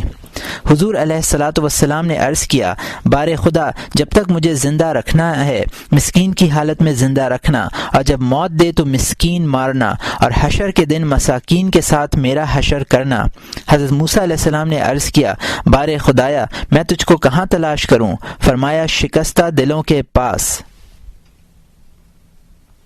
18واں حق یہ ہے کہ اس بات کی کوشش اور جد و جہد میں رہے کہ مسلمانوں کے دل اس سے خوش رہیں اور اس سے لوگوں کی حاجت براری ہوتی رہے، کیونکہ رسول اکرم صلی اللہ علیہ وسلم نے فرمایا ہے جو آدمی مسلمان بھائی کی حاجت براری کرتا ہے وہ ایسا ہے جیسے وہ ساری عمر خدائے تعالی کی خدمت کرتا رہا۔ اور یہ بھی آپ نے فرمایا ہے جو شخص کسی کی آنکھ روشن کرتا ہے قیامت کے دن اللہ تعالی اس کی آنکھ روشن کرے گا۔ اور آپ نے یہ بھی فرمایا جو آدمی دن یا رات میں ایک گھڑی کسی کی حاجت روائی کے لیے جاتا ہے چاہے وہ پوری ہو جائے یا نہ ہو، مسجد میں وہ 2 ماہ اعتکاف کرنے سے اس کا ثواب زیادہ ہے اور یہ اس سے بہتر ہے۔ اور فرمایا جو شخص کسی غمناک بندے کے لیے خوشی اور مسرت کا سامان فراہم کرتا ہے یا کسی مظلوم کو ظلم سے نجات دیتا ہے اللہ تعالیٰ 73 قسم کی مغفرتیں عطا کرتا ہے۔ اور فرمایا اپنے بھائی کی مدد و نصرت کیا کرو چاہے ظالم ہو یا مظلوم۔ لوگوں نے عرض کیا ظالم کی مدد کس طرح کریں؟ فرمایا ظلم سے باز رکھنا اس کی مدد ہے۔ اور فرمایا اللہ تعالیٰ سب سے زیادہ اس نیکی کو پسند کرتا ہے جس سے کسی مسلمان کا دل خوش کیا جائے۔ اور فرمایا 2 برائیاں ایسی ہیں جن سے بڑھ کر کوئی برائی نہیں، اللہ تعالیٰ سے شرک اور مخلوق خدا کو تکلیف دینا۔ اور فرمایا جس شخص کو مسلمان کی تکلیف کا احساس نہیں وہ ہم میں سے نہیں۔ لوگوں نے دیکھا کہ حضرت فضیل رضی اللہ تعالیٰ عنہ رو رہے ہیں۔ رونے کی وجہ دریافت کی گئی تو فرمایا میں ان بیچارے مسلمانوں کے غم میں روتا ہوں جنہوں نے مجھ پر ظلم کیے ہیں کہ کل قیامت کے دن ان سے سوال ہوگا کہ تم نے ایسا کام کیوں کیا، اور ذلیل و رسوا ہوں گے اور ان کا کوئی عذر نہ سنا جائے گا۔ حضرت معروف کرخی رضی اللہ تعالیٰ عنہ فرماتے ہیں جو شخص روزانہ 3 بار کہتا ہے اللہم اصلح امتی محمد اللہم ارحم امتی محمد اللہم فرج عن امتی محمد صلی اللہ علیہ وسلم، یعنی اے اللہ امت محمد کی اصلاح کر، اے اللہ امت محمد پر رحم کر، اے اللہ امت محمد سے مصائب و مشکلات دور کر، تو اس کا نام ابدال کے گروہ میں لکھ دیتے ہیں۔ 19واں حق یہ ہے کہ جس سے بھی ملے السلام علیکم سے ابتدا کرے اور بات چیت کرنے سے پہلے اس کا ہاتھ پکڑے، مصافحہ کرے۔ رسول اکرم صلی اللہ علیہ وسلم نے فرمایا ہے جو آدمی سلام کہنے سے پہلے ہی گفتگو شروع کر دے اس کی باتوں کا جواب نہ دو جب تک پہلے سلام نہ کرے۔ ایک شخص رسول اکرم صلی اللہ علیہ وسلم کی خدمت اقدس میں آیا، سلام نہ کیا، فرمایا جا اور السلام علیکم کہہ کے اندر آ۔ حضرت انس رضی اللہ تعالیٰ عنہ فرماتے ہیں جب مجھے حضور اقدس کی خدمت میں رہتے اور خدمت کرتے 8 سال ہو گئے تو فرمایا اے انس طہارت ٹھیک طرح کیا کرو تاکہ عمر دراز پاؤ، اور جس سے ملو پہلے سلام کیا کرو تاکہ تمہاری نیکیاں زیادہ ہوں، اور جب اپنے گھر میں داخل ہو تو اپنے اہل و عیال کو سلام کیا کرو تاکہ تمہارے گھر میں خیر و برکت زیادہ ہوا کرے۔ ایک آدمی حضور رسالت مآب صلی اللہ علیہ وسلم کی خدمت اقدس میں آیا اور السلام علیکم عرض کیا، فرمایا اس کو 10 نیکیاں ملیں گی۔ ایک اور آدمی آیا اور عرض کیا السلام علیکم ورحمۃ اللہ، فرمایا اسے 20 نیکیاں ملیں گی۔ اتنے میں ایک اور شخص نے حاضر خدمت ہو کر السلام علیکم ورحمۃ اللہ وبرکاتہ عرض کیا، فرمایا اس کے عمل نامے میں 30 نیکیاں لکھی جائیں گی۔ حضور علیہ الصلاۃ والسلام نے فرمایا ہے جب گھر میں آؤ تو سلام کہو، جب گھر سے باہر جاؤ تو بھی سلام کہو، کہ پہلے کہنے والا بعد میں کہنے والے سے بہت بہتر ہے۔ اور فرمایا جب 2 مسلمان پیار سے ایک دوسرے کا ہاتھ پکڑتے ہیں تو ان پر 70 رحمتیں تقسیم کرتے ہیں، ان میں سے ایک کم 70 اس کو ملتی ہیں جو ان دونوں میں سے زیادہ خوش اور زیادہ کشادہ روح ہوتا ہے۔ اور جب 2 مسلمان ایک دوسرے سے ملتے ہیں اور سلام کہتے ہیں تو ان میں 100 رحمت تقسیم کرتے ہیں، 90 اس کے حصے میں آتی ہیں جو ملاقات اور سلام سے ابتدا کرتا ہے، اور 10 اسے نصیب ہوتی ہیں جو جواب دیتا ہے۔ اور بزرگان دین کے ہاتھوں کو بوسہ دینا سنت ہے۔ حضرت ابو عبیدہ جراح رضی اللہ تعالیٰ عنہ نے امیر المومنین حضرت عمر فاروق اعظم رضی اللہ تعالیٰ عنہ کے دست مبارک کو بوسہ دیا۔ حضرت انس رضی اللہ تعالیٰ عنہ فرماتے ہیں میں نے رسول اکرم صلی اللہ علیہ وسلم سے دریافت کیا ہم لوگ جب ایک دوسرے سے ملاقات کریں تو پشت کو جھکائیں، فرمایا نہ، میں نے عرض کیا ہاتھ کو بوسہ دیں، فرمایا نہیں، میں نے عرض کیا ایک دوسرے کا ہاتھ پکڑیں، فرمایا ہاں، سفر سے واپس آتے وقت چہرے کو چومنا اور معانقہ کرنا سنت ہے، لیکن رسول اکرم صلی اللہ علیہ وسلم کھڑے ہونے کو پسند نہ کرتے تھے۔ حضرت انس رضی اللہ تعالیٰ عنہ فرماتے ہیں مجھے سب سے زیادہ حضور علیہ الصلاۃ والسلام سے محبت تھی، مگر میں تعظیم کے طور پر کھڑا نہ ہوتا تھا کیونکہ مجھے علم تھا کہ آپ اس کو پسند نہیں کرتے۔ اگر کوئی شخص تعظیم کے طور پر ایسا کرے اور اس علاقے میں اس کی عادت بھی ہو تو پھر قیام تعظیمی میں حرج نہیں ہے، لیکن کسی کے سامنے کھڑے رہنا منع ہے۔ اور رسول اکرم صلی اللہ علیہ وسلم نے فرمایا ہے جو آدمی یہ بات پسند کرے کہ لوگ اس کے سامنے کھڑے ہوں اور وہ بیٹھا ہو تو اس کو کہہ دو کہ اپنی جگہ دوزخ میں بنا لے۔ 20واں حق یہ ہے کہ جب چھینک آئے تو الحمدللہ کہے۔ حضرت ابو عبداللہ بن مسعود رضی اللہ تعالیٰ عنہ فرماتے ہیں کہ رسول اکرم صلی اللہ علیہ وسلم نے ہم کو سکھایا کہ جس شخص کو چھینک آئے کہے کہ الحمدللہ رب العالمین۔ چھینکنے والا جب یہ الفاظ کہے تو سننے والا یرحمک اللہ کہے۔ سننے والے کے یہ الفاظ سن کر چھینکنے والا کہے یغفر اللہ ولکم، یعنی اللہ میری اور تمہاری مغفرت کرے۔ اور اگر چھینکنے والا الحمدللہ نہ کہے تو یرحمک اللہ کا مستحق نہیں ہے۔ حضور نبی کریم صلی اللہ علیہ وسلم کو جب چھینک آتی تو آواز پست کرتے اور چہرہ انور پر ہاتھ رکھ لیتے، اور اگر کسی کو بول و براز کی حاجت میں چھینک آئے تو دل میں الحمدللہ کہے۔ اور ابراہیم نخفی رحمۃ اللہ علیہ نے کہا ہے اگر زبان سے بھی کہہ لے تو حرج نہیں۔ حضرت قعب الاحبار رضی اللہ تعالیٰ عنہ فرماتے ہیں موسیٰ علیہ السلام نے عرض کیا اے پروردگار اگر تو قریب ہے تو میں راز میں تجھ سے بات کروں، اور اگر دور ہے تو بلند آواز سے تجھے پکاروں۔ اللہ تعالیٰ نے فرمایا جو شخص مجھے یاد کرتا ہے میں اس کا ہم نشین ہوتا ہوں۔ موسیٰ علیہ السلام نے عرض کیا اے میرے پروردگار ہم مختلف حالتوں میں ہوتے ہیں، کبھی جنابت کی حالت میں، کبھی بول و براز کی حالت میں، اور ایسے وقتوں میں تجھے یاد کرنا تیری شان بزرگی کے خلاف جانتے ہیں۔ فرمایا جس حال میں ہو مجھے یاد کرتا رہے اور کوئی حرج محسوس نہ کر۔ 21واں حق یہ ہے کہ جس سے واقفیت اور آشنائی ہو اس کی بیمار پرسی کرے اگرچہ دوست نہ ہو۔ رسول اکرم صلی اللہ علیہ وسلم نے فرمایا ہے جو شخص بیمار کی بیمار پرسی کرتا ہے جب تک اس کے پاس بیٹھا ہوتا ہے بہشت کے درمیان بیٹھا ہوتا ہے، اور جب لوٹتا ہے تو 70,000 فرشتے کو مقرر کیا جاتا ہے جو رات تک اس کے لیے دعائے رحمت کرتے رہتے ہیں۔ اور سنت ہے کہ بیمار کے ہاتھ پر اپنا ہاتھ رکھے یا اس کی پیشانی پر اور پوچھے کہ کیا حال ہے، اور پڑھے بسم اللہ الرحمن الرحیم اعوذک باللہ الاحد الصمد الذی لم یلد ولم یولد ولم یکن لہ کفوا احد من شر ما نجد۔ ترجمہ اللہ رحمان اور رحیم کے نام سے تیری شفا چاہتا ہوں، تجھے خدائے احد بے نیاز کی پناہ میں دیتا ہوں جس نے کسی کو جنا اور نہ وہ کسی سے جنا گیا اور جس کی مثل کوئی نہیں ہر شے سے جسے ہم پاتے ہیں۔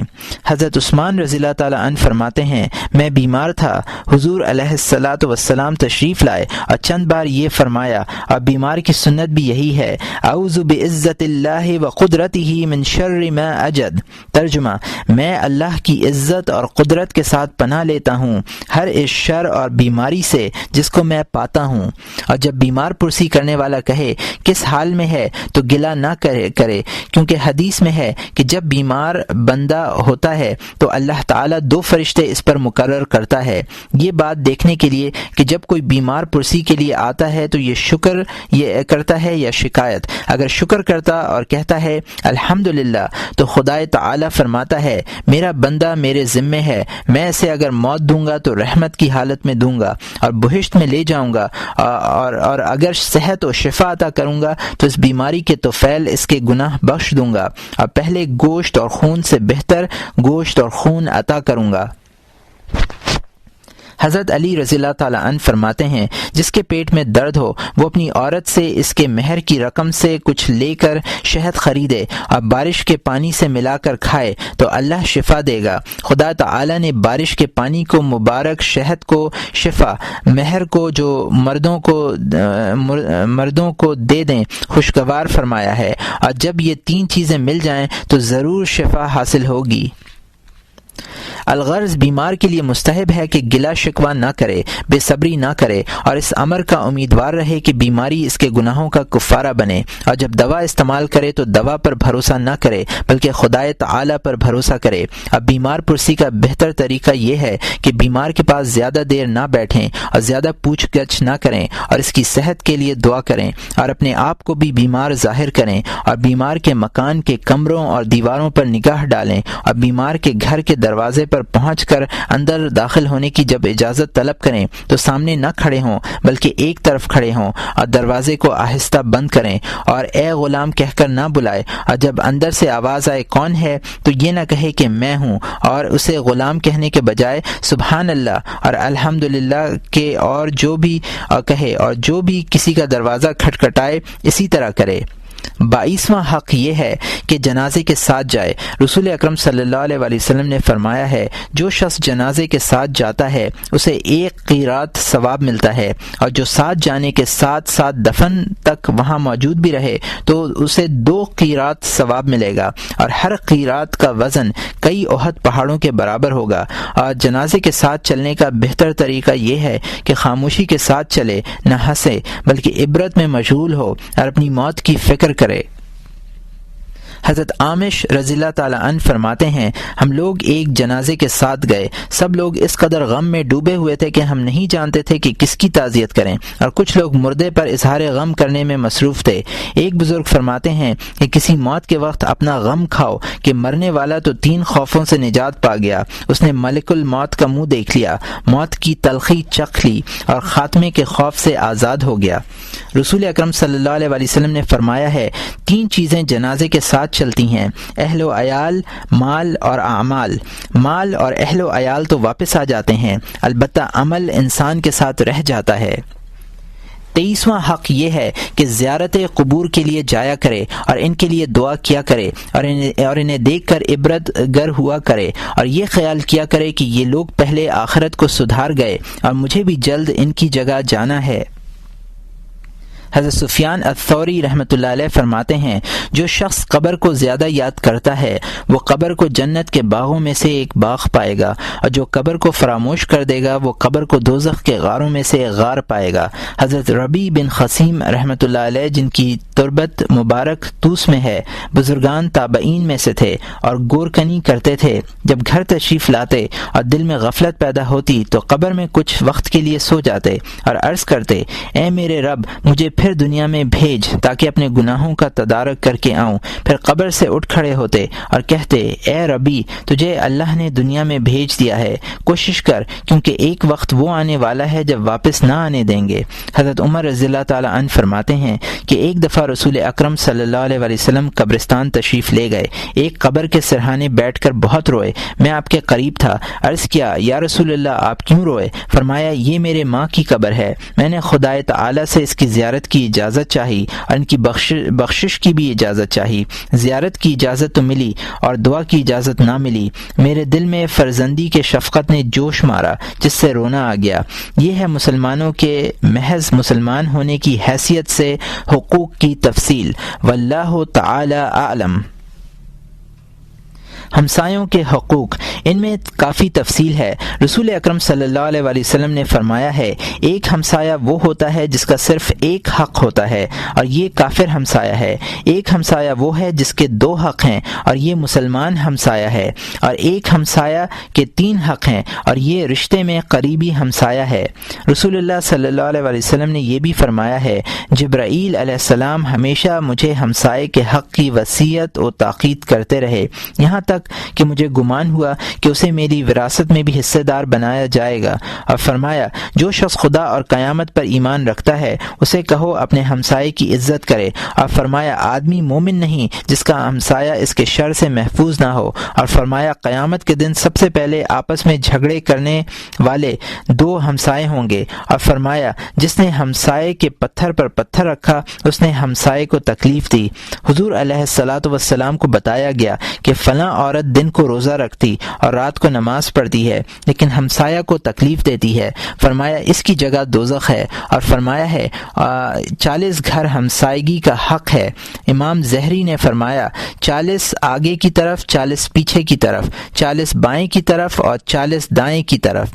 جاننا چاہیے کہ ہمسایہ کا حق یہ ہے کہ اسے تکلیف نہ دے بلکہ اس کے ساتھ نیکی اور بھلائی کرے، کیونکہ حدیث شریف میں ہے کہ درویش اور غریب ہمسایہ اپنے امیر اور دولت مند ہمسائے کے گلے پڑے گا اور عرض کرے گا خداوند اس سے پوچھ کہ اس نے میرے ساتھ نیک سلوک کیوں نہ کیا، اپنے گھر کا دروازہ مجھ پر کیوں بند رکھا۔ ایک بزرگ کو گھر کے چوہے بہت ستاتے تھے، لوگوں نے کہا آپ بلی کیوں نہیں رکھتے؟ فرمایا اس خطرے سے کہ کہیں چوہے بلی کی آواز سے ڈر کر ہمسائے کے گھر نہ چلے جائیں، اور میں جو بات اپنے لیے پسند نہیں کرتا کسی اور کے لیے پسند بھی نہیں کرتا۔ رسول اکرم صلی اللہ علیہ وآلہ وسلم نے فرمایا ہے جانتے ہو ہمسائے کا کیا حق ہے؟ ہمسائے کا یہ حق ہے کہ اگر وہ تجھ سے مدد طلب کرے اس کی مدد کرے، اسے قرض کی ضرورت آئے تو قرض دو، غریب ہو تو اس کی امداد کرے، بیمار پڑے تو اس کی بیمار پرسی کرے، فوت ہو جائے تو اس کے جنازے کے ساتھ جائے، اور اگر اسے خوشی نصیب ہو تو مبارکباد دے، مصیبت میں گرفتار ہو تو اس کی ہمدردی کرے، اور اپنے گھر کی دیوار بلند نہ کرے تاکہ اسے ہوا پہنچنے میں رکاوٹ نہ ہو، اور جب تو میوہ کھائے تو اسے بھیجے، اور اگر تو ایسا نہیں کر سکتا تو پوشیدہ کر کے کھائے، اور ایسا نہ کر کہ تیرے بچے میوہ ہاتھ میں لیے باہر نکلیں اور ہمسائے کے بچے دیکھ کر اس پر غصہ کریں، جو کچھ پکائے اس میں سے اسے بھی دے تاکہ وہ برا نہ منائے۔ اور آپ نے فرمایا جانتے ہو ہمسائے کا کیا حق ہے؟ اس خدائے واحد کی قسم جس کی قبضہ قدرت میں میری جان ہے، ہمسائے کا حق ادا نہیں کر سکتا مگر وہی جس پر خدا تعالی کی رحمت ہو۔ جاننا چاہیے کہ حقوق ہمسایہ میں یہ بھی شامل ہے کہ چھت اور کھڑکی وغیرہ سے اس کے گھر میں جھانک کر نہ دیکھے، اور اگر وہ تیری دیوار پر لکڑیاں رکھے تو منع نہ کرے، اور اس کے مکان کا پرنالہ بند نہ کرے، اور اگر تیرے گھر کے آگے کوڑا ڈالے تو اس سے جھگڑا نہ کرے، اور اس کے جو عیب تجھے معلوم ہو انہیں پوشیدہ رکھے، اس سے تسکین دینے والی باتیں کرے، اور اپنی نگاہ اس کی مستورات پر نہ ڈالے، اور اس کی لونڈی کو بھی بار بار نہ دیکھے۔ یہ سب حقوق عام مسلمانوں کے ان حقوق کے علاوہ ہیں جو ہم نے بیان کیے ہیں، ان سب حقوق کا نگاہ رکھنا ضروری ہے۔ حضرت ابو ذر رضی اللہ تعالیٰ عنہ فرماتے ہیں میرے دوست رسول اکرم صلی اللہ علیہ وآلہ وسلم نے مجھے وصیت فرمائی کہ جب سالن پکائے تو اس میں زیادہ پانی ڈال لیا کر اور اس میں سے ہمسائے کو بھی بھیجا کر۔ ایک شخص نے حضرت عبداللہ بن مبارک رضی اللہ تعالیٰ عنہ سے دریافت کیا میرے ہمسائے کو میرے غلام سے شکایت ہے، اگر میں غلام کو بلا وجہ مارتا ہوں تو میں خود گناہ گار ہوتا ہوں، اور اگر مارتا نہیں تو ہمسایہ ناراض ہوتا ہے، لہٰذا کیا کروں؟ فرمایا ذرا انتظار کر کہ غلام سے کوئی قصور ہو تو اسے سزا دے، اور ہمسائے کی شکایت کرنے تک سزا میں تاخیر کر، پھر اس کی شکایت کرنے پر اس کو سزا دے تاکہ دونوں مقصد پورے ہو جائیں۔ خویش و اقارب کے حقوق۔ حضور علیہ الصلاۃ والسلام نے فرمایا ہے کہ خدا تعالی فرماتا ہے میرا نام رحمان ہے اور قرابت رحم ہے، میں نے رحم کا نام اپنے نام سے نکالا ہے، جو آدمی قرابت کے تعلق کو جوڑے رکھے گا میں اس کے ساتھ رہوں گا، اور جو اس تعلق کو کاٹے گا میں اس کو اپنی ذات سے کاٹ دوں گا۔ اور آپ نے فرمایا جو شخص عمر دراز کا خواہش مند ہے اور یہ کہ اس کا رزق فراخ و کشادہ ہو، اسے چاہیے کہ اپنے رشتہ داروں سے نیک سلوک کرے۔ اور آپ نے فرمایا ہے صلہ رحمی سے زیادہ کسی عبادت کا ثواب نہیں۔ بعض لوگ فسق و فجور میں مبتلا رہتے ہیں، جب صلہ رحمی کرتے ہیں تو ان کے مال اور ان کی اولاد میں اس کی برکت سے اضافہ ہوتا ہے۔ اور آپ نے فرمایا کوئی صدقہ اس سے بہتر نہیں کہ ان قرابت داروں سے جو تیرے ساتھ جھگڑتے ہوں نیک سلوک کرے۔ اے عزیز یہ بات جان اور ذہن میں رکھ کہ صلہ رحمی کا یہ معنی ہے کہ رشتہ دار اگر تجھ سے قطع تعلق کریں تو ان سے تعلق منقطع نہ کرے۔ حضور علیہ الصلاۃ والسلام نے فرمایا ہے سب سے افضل یہ ہے کہ جو تجھ سے قطع کرتا ہے تو اس سے قطع تعلق نہ کرے، اور جو تجھے محروم کرے تو اسے عطا کرے، اور جو تجھ پر ظلم کرے تو اسے معاف کر دے۔ ماں باپ کے حقوق۔ اے عزیز، والدین کا حق بہت زیادہ ہے کیونکہ ان کا رشتہ اور تعلق سب سے زیادہ ہے۔ حضور علیہ الصلاۃ والسلام نے فرمایا ہے، کوئی شخص باپ کا حق ادا نہیں کر سکتا مگر اس وقت جب کہ اپنے باپ کو غلام پائے اور خرید کر آزاد کرے۔ اور فرمایا، ماں باپ کے ساتھ نیک سلوک اور احسان کرنا نماز، روزہ، حج و عمرہ اور جہاد سے بھی افضل ہے۔ اور فرمایا، لوگ جنت کی خوشبو 500 برس سے سونگھیں گے مگر والدین کا نافرمان اور رشتہ داروں سے قطع تعلق کرنے والا محروم رہے گا۔ اللہ تعالی نے حضرت موسیٰ علیہ السلام پر وحی نازل کی، جو شخص والدین کی فرما برداری نہ کرے میں اس کو نافرمان لکھتا ہوں۔ حضور علیہ الصلاۃ والسلام نے فرمایا ہے، جو شخص ماں باپ کے نام سے صدقہ دیتا ہے اس کا کوئی نقصان نہیں ہوتا، اس صدقے کے ثواب ان دونوں کو بھی ملتا ہے اور خود اس کے ثواب میں بھی کمی نہیں ہوتی۔ ایک شخص حضور نبی کریم صلی اللہ علیہ وسلم کی خدمت اقدس میں حاضر ہوا اور عرض کیا، یا رسول اللہ، میرے والدین فوت ہو گئے ہیں، مجھ پر ان کا کیا حق ہے جو ادا کروں؟ فرمایا، ان کے لیے نماز پڑھ اور دعائے مغفرت کر اور ان کا عہد اور وصیت پوری کر، ان کے دوستوں کی عزت کر، ان کے عزیزوں کے ساتھ نیک سلوک کر۔ اور فرمایا، ماں کا حق باپ کے حق سے دگنا ہے۔ اولاد کے حقوق۔ ایک شخص نے حضور نبی کریم صلی اللہ علیہ وآلہ وسلم سے دریافت کیا، یا رسول اللہ، میں کس کے ساتھ احسان اور نیک سلوک کروں؟ فرمایا، والدین کے ساتھ۔ اس نے عرض کیا، وہ تو فوت ہو چکے ہیں۔ تو فرمایا، اپنی اولاد کے ساتھ، کہ جیسا ماں باپ کا حق ہے ایسا ہی اولاد کا ہے۔ اولاد کا حق یہ بھی ہے کہ ان کی بدخوئی کے باعث ان کو عاق اور نافرمان قرار نہ دے۔ رسول اللہ صلی اللہ علیہ وآلہ وسلم نے فرمایا ہے، خدائے تعالی اس والد پر رحمت نازل کرتا ہے جو اپنے بیٹے کو نافرمانی کے کاموں میں نہ مصروف ہونے دے۔ حضرت انس رضی اللہ تعالی عنہ نے فرمایا ہے کہ حضور نبی کریم صلی اللہ علیہ وآلہ وسلم نے ارشاد فرمایا، لڑکا جب 7 دن کا ہو جائے تو اس کا عقیقہ کرو، پھر نام رکھو اور پاک کرو، اور جب 6 برس کا ہو جائے تو ادب و احترام سکھاؤ، اور جب 9 برس کا ہو جائے تو اس کا بستر الگ کر دو، اور 13 سال کا ہو جائے تو مار کر نماز پڑھاؤ، اور جب اس کی عمر 16 برس کی ہو جائے تو نکاح کر دو، اور اس کا ہاتھ پکڑ کر کہو، میں نے تجھے ادب و احترام سکھایا، تیری تربیت کر دی اور تیرا نکاح کر دیا۔ اب خدا کی پناہ مانگتا ہوں دنیا میں تیرے فتنوں سے اور آخرت میں تیرے عذاب سے۔ اولاد کے حقوق میں یہ بھی ہے کہ انہیں دینے والے نے پیار کرنے اور دلانے پیار کرنے اور تمام اچھے کاموں میں مساوات کرے۔ چھوٹے بچے کو پیار کرنا اور بوسہ دینا سنت ہے۔ حضور نبی کریم صلی اللہ علیہ وآلہ وسلم سیدنا امام حسن رضی اللہ تعالی عنہ کو بوسہ دیتے تھے۔ اقرا بن حابس نے کہا، میرے 10 لڑکے ہیں، میں نے کبھی کسی کو بوسہ نہیں دیا۔ حضور علیہ الصلاۃ والسلام نے سن کر فرمایا، جو رحم نہیں کرتا اللہ اس پر رحمت نازل نہیں کرتا۔ ایک دن حضور علیہ الصلاۃ والسلام ممبر پر تشریف فرما تھے کہ حضرت حسن رضی اللہ تعالی عنہ گر پڑے۔ آپ نے فوراً ممبر شریف سے اتر کر آپ کو اٹھا لیا اور یہ آیت کریمہ پڑھی، انما اموالکم و اولادکم فتنہ، بے شک تمہارے مال اور تمہاری اولاد فتنہ ہیں۔ ایک دفعہ حضور علیہ الصلاۃ والسلام نماز ادا کر رہے تھے، جب سجدے میں گئے تو حضرت امام حسین رضی اللہ تعالی عنہ آپ کی گردن مبارک پر چڑھ گئے۔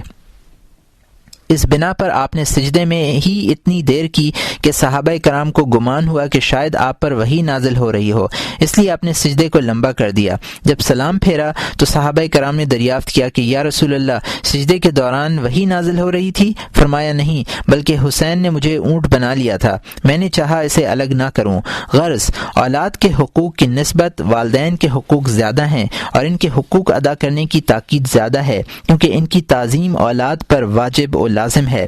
اللہ تعالی نے ان کی تعظیم کا ذکر اپنی عبادت کے ساتھ کیا ہے، چنانچہ فرمایا، وَقَضَى رَبُّكَ أَلَّا تَعْبُدُوا إِلَّا إِيَّاهُ وَبِالْوَالِدَيْنِ إِحْسَانًا، اور تیرے پروردگار نے فیصلہ کر دیا ہے کہ صرف اسی کی عبادت کر اور والدین کے ساتھ احسان اور نیک سلوک کر۔ والدین کے حق عظمت کی بنا پر دو چیزیں ضروری ہیں۔ ایک یہ کہ اکثر علماء کہتے ہیں کہ اگر کھانا مشتبہ والا ہو، حرام خالص نہ ہو، اور والدین اولاد کو کہیں اسے کھاؤ، تو اولاد کو چاہیے کہ ان کی اطاعت کرتے ہوئے کھا لے، کیونکہ ان کی خوشی کے لیے ان کی اطاعت ضروری ہے۔ دوسرے یہ کہ ان کی اجازت کے بغیر کوئی سفر نہ کرے، سوائے اس سفر کے جو شرعاً فرض ہے، جیسے نماز، روزہ وغیرہ، دینی باتوں کا علم حاصل کرنے کے لیے سفر، بشرط یہ کہ اس کے شہر میں کوئی فقیہ اور عالم موجود نہ ہو۔ اور صحیح یہ ہے کہ والدین کی بلا اجازت حج اسلام کا سفر اختیار نہ کرے، کیونکہ اس میں تاخیر کرنا درست ہے، اگرچہ فی نفسی ہی فرض ہے۔ ایک شخص حضور اکرم صلی اللہ علیہ وآلہ وسلم کی خدمت اقدس میں حاضر ہوا اور جہاد پر جانے کی اجازت طلب کی۔ آپ نے پوچھا، تیری والدہ زندہ ہے؟ عرض کیا ہاں۔ فرمایا، اس کی خدمت میں رہ کہ تیری جنت اس کے قدموں کے نیچے ہے۔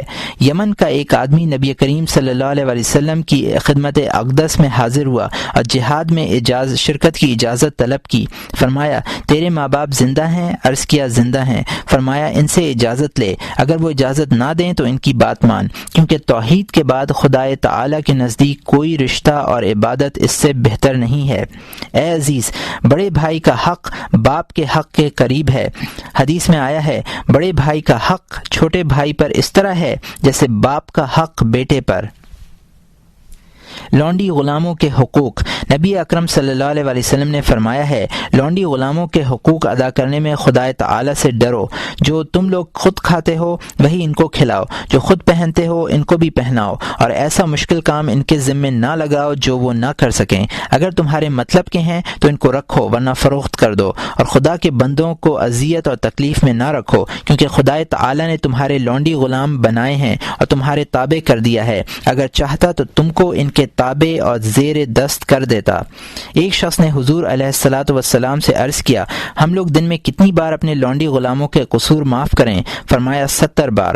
احمد بن قیس رحمۃ اللہ علیہ سے لوگوں نے دریافت کیا، آپ نے تحمل اور بردباری کس سے سیکھی؟ فرمایا قیس بن عاصم سے، کہ ایک دفعہ ان کی لونڈی بکری کا بھنا ہوا بچہ لوہے کی سلاخ میں لگا کر لا رہی تھی کہ اتفاقاً اس کے ہاتھ سے چھوٹ کر ان کے لڑکے پر گر پڑا اور وہ مر گیا۔ لونڈی ڈر کے مارے بے ہوش ہو کر گر گئی۔ حضرت قیس بن عاصم رحمۃ اللہ علیہ نے فرمایا، سنبھل، تیرا کوئی قصور نہیں، اور میں نے تجھے خدا تعالی کی راہ میں آزاد کیا۔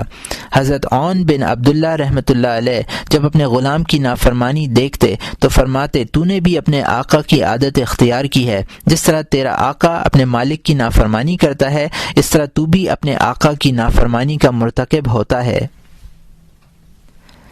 حضرت ابو مسعود انصاری رضی اللہ تعالی عنہ ایک غلام کو مار رہے تھے کہ آواز سنی، اے ابو مسعود، آپ اس طرف پھرے، کیا دیکھتے ہیں کہ رسول اللہ صلی اللہ علیہ وآلہ وسلم ہیں اور فرما رہے ہیں کہ جتنی قدرت تو اس غلام پر رکھتا ہے اس سے زیادہ خدا تعالی تجھ پر رکھتا ہے۔ لونڈی غلاموں کے حقوق یہ ہیں کہ ان کو روٹی، سالن اور کپڑے وغیرہ ضروریات سے محروم نہ رکھے اور انہیں حقارت کی نظر سے نہ دیکھے، اور یہ خیال کرے کہ یہ بھی میری طرح بندے ہیں، اور اگر ان سے کوئی قصور سرزد ہو جائے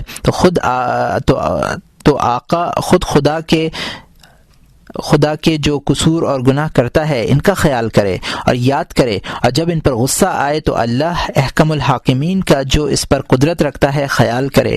حضور نبی کریم صلی اللہ علیہ وآلہ وسلم نے فرمایا ہے، جب غلام نے تکلیف اور محنت اٹھا کر آقا کے لیے کھانا تیار کیا اور اسے رنج و محنت سے بچایا تو چاہیے کہ غلام کو کھانے میں اپنے ساتھ بٹھائے اور اس کے ساتھ مل کر کھائے۔ اگر ایسا نہیں کر سکتا تو کم از کم ایک لقمہ گھی میں ڈبو کر اس کے منہ میں ڈالے اور کہے، یہ لقمہ کھا لے۔